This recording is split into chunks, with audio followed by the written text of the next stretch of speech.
Hi, hello, this is Dr. Girija Wagh from Pune, Maharashtra, India, and today I'm going to discuss with you about Ashia, a 35-year-old primary gravid patient who had conceived just by preconceptional optimization of weight and regular folic acid prenatal supplements.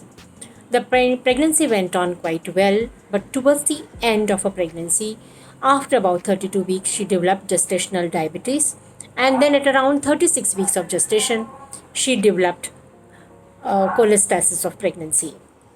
Now, we took her through a close surveillance. Her diabetes was being monitored by home blood sugar and blood pressure monitoring, and she was well stabilized on metformin. While for her cholestasis, weekly we were doing her bile acids and they remained stable, and therefore we waited for her to go into spontaneous labor, which she was very keen about.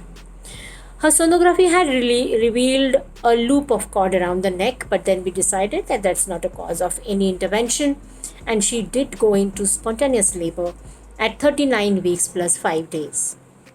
That time when she came in labor, she was in the latent phase of labor, and after, as she started progressing, we gave her all kinds of intranatal exercises, intrapartum exercises, which is a routine practice in our facility.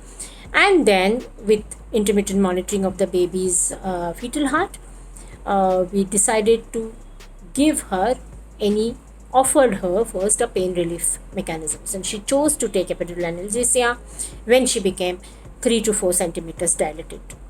At that time, we then started her on oxytocin for augmentation because we found that the latent phase was taking a little longer, and we started an epidural analgesia and a continuous fetal monitoring.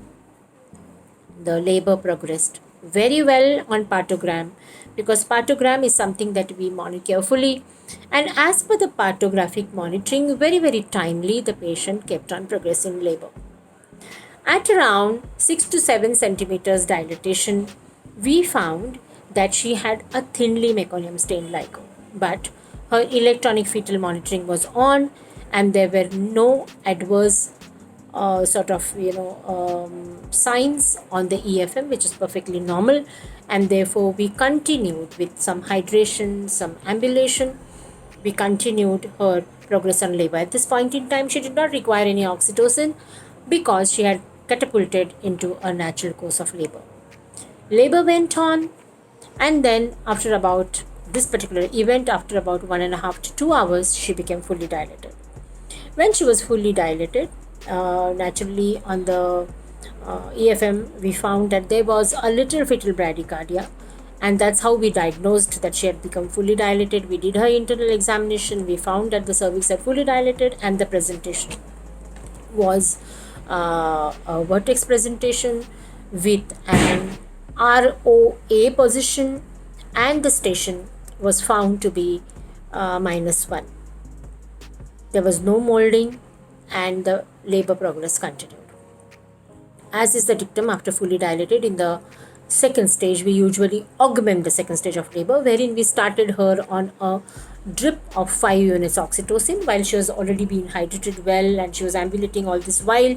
She was taking oral liquids, and she was listening to music, and she was extremely happy of what's happening, and she was absolutely well versed with things that were happening around her. We also explained, her husband was in the labor room with her. We explained to both of them that this second stage bradycardia is a perfectly physiological occurrence which happens because of the compression of the head. And if it is up to about 110 beats per minute with normal CTG recording, there's nothing to worry about it.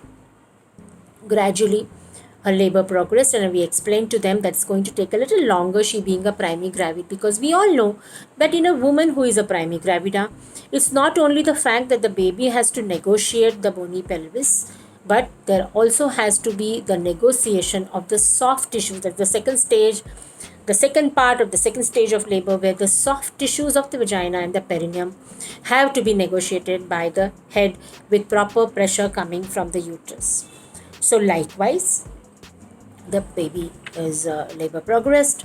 During the second stage, we continued her regular fetal monitoring Patient requested for a desire of getting into a squatting position for a while, which was given. She was given freedom to be on the left lateral position. If she wanted sometimes to be on her own fours, we advised her to do so. And whenever we, of course, strapped the oxytocin drip in such a fashion that it will not mobilize, and she will be able to have various kinds of positions, whatever she felt like. She being under epidural analgesia, of course, she was a little more cooperative, and baby continued to do well. After about 1 hour and 27 to 28 minutes, we found that the head was on the perineum. And as the head continued to be on the perineum, a time came when there was crowning. And we all know that crowning is the time when the head is pushed onto the perineum, but with the relaxation of the uterine contraction, it doesn't recede back.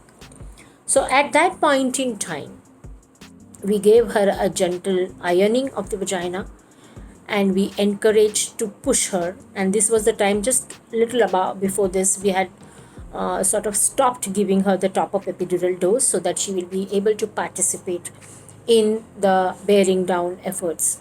And that likewise, she was very, very cooperative, quite energetic by then, despite there being the fag end of her labor. And she pushed with a proper position, and we found that the baby's head delivered. And it had to be just assisted.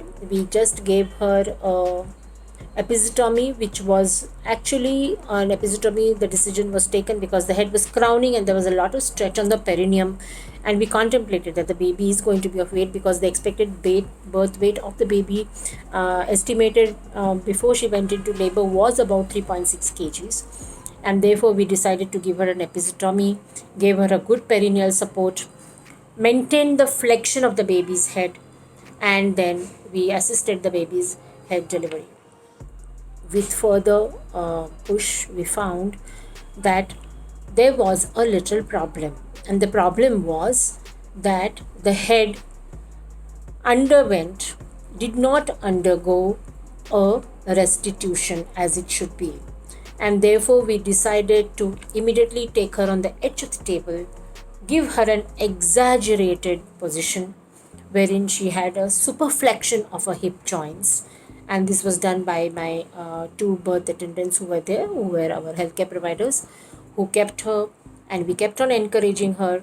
And then I gave her a gentle suprapubic pressure onto the shoulder, which was sort of getting impacted. So this was some sort of an shoulder dystocia, a very, very prompt kind of an attention, paying attention to the baby's head movements. We realized that it requires an assistance, and with hyperflexion and a gentle suprapubic pressure, we could deliver the baby safely. The baby cried at birth. The upgar was perfectly normal. We had kept, actually, with the weight of the baby being 3.6, we had kept our checklists in place, both for instrumental delivery. We use the Kiwi's vacuum if it's necessary, or an outlet forceps. Both were kept ready. And additionally, we had also kept all the systems ready for the neonatal resuscitation as well as AMTSL. The baby is now 7 months old, and the mother is absolutely fine. Her diabetes and her cholestasis have all recovered. So that is my story. Thank you.